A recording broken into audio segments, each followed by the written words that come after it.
حضرت عمر بن عبدالعزیز رحمۃ اللہ علیہ نا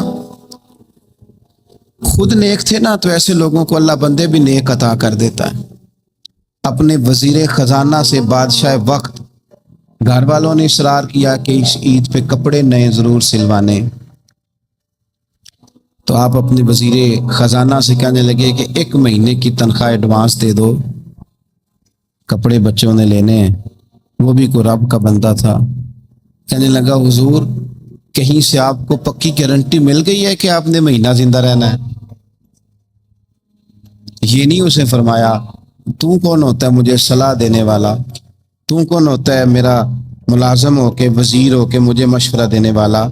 حضرت عمر بن عبدالعزیز کی آنکھیں آنسوؤں سے بھر گئیں اور فرمانے لگے رب تیرا بھلا کرے، عمر کو حقیقت بھولنے لگی تھی، تو نے عمر کو یاد کرا دی، بھولنے لگی تھی۔